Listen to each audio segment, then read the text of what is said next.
আসসালামু আলাইকুম ওয়া রাহমাতুল্লাহ। কেমন আছেন সবাই? আশা করি অনেক ভালো আছেন। আল্লাহ তাআলার রহমতে আমিও ভালো আছি। জেডার ইন্টিগ্রেটেড ইউটিউব চ্যানেল এবং ফেসবুক পেজে আপনাদেরকে স্বাগতম। কথা বলছি আমাদের ঘাসের জমি থেকে। আজকে একটা বিষয় নিয়ে কথা বলতে যাচ্ছি। হঠাৎ করে কেন আমাদের ঘাসের ঘাটতি হয়েছে, এই বিষয়টা নিয়ে আপনাদের সাথে কথা বলবো এবং অপরিকল্পিতভাবে কাজ করলে কী কী সমস্যার সম্মুখীন হতে পারি সেই বিষয়গুলো নিয়ে আপনাদের সাথে আলোচনা করবো ইনশাল্লাহ।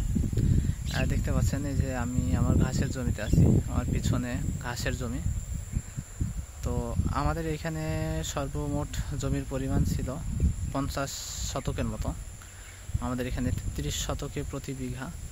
এই যে এই পাশে যে জমিটা দেখতে পাচ্ছেন, এই জমিটাতেও আমাদের ঘাস ছিল। এখন বর্তমানে এই জমিতে মাসকলাই আছে এবং এই জমিতে মাসকলাই রোপণের কোনো পরিকল্পনাই ছিল না। তারপরেও মাসকলাই ছিটানো হয়েছে বা বপন করা হয়েছে এবং শুধুমাত্র এই 25 শতক পরিমাণ জমিতে এখন বর্তমান ঘাস আছে। এবং আমাদের অন্য মাঠে আরেকটা ঘাসের জমি ছিল, সেখানে মোটামুটি 14-15 শতক মতো এখানে ঘাসের জমি ছিল। তো ওই জমিটাও ছেড়ে দেওয়া হয়েছে, যার জন্য আমাদের টোটাল 1 বিঘার উপরে ঘাস কম হয়ে গেছে। শুধুমাত্র এই জমিটা দেখতে পাচ্ছেন, এই একটি মাত্র জমিতে 25 শতকের মতো ঘাস আছে। এবং কিছুদিন আগে যে অতিবৃষ্টি হয়েছে, অর্থাৎ প্রত্যেক দিনই বৃষ্টি হয়েছে একটানা প্রায় 1.5 মাস মতো প্রতিদিন, যার জন্য হালকা হোক ভারী হোক সবসময় হয়েছে বৃষ্টি, যার জন্য ঘাস খুবই কম বেড়েছিল।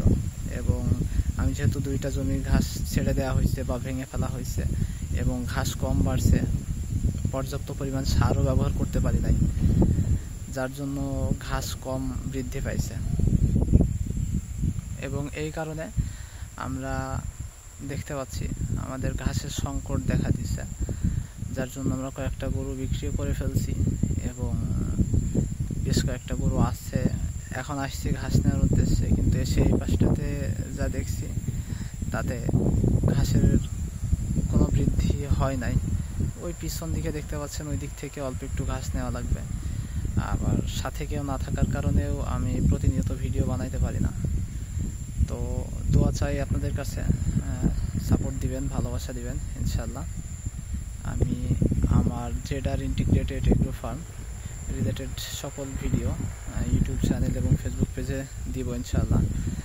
আপনারা দেখবেন এবং সাথে থাকবেন, এবং ভালো লাগলে আমাদের চ্যানেলটি সাবস্ক্রাইব করে রাখবেন। ধন্যবাদ সবাইকে। আসসালামু আলাইকুম ওয়া রাহমাতুল্লাহ।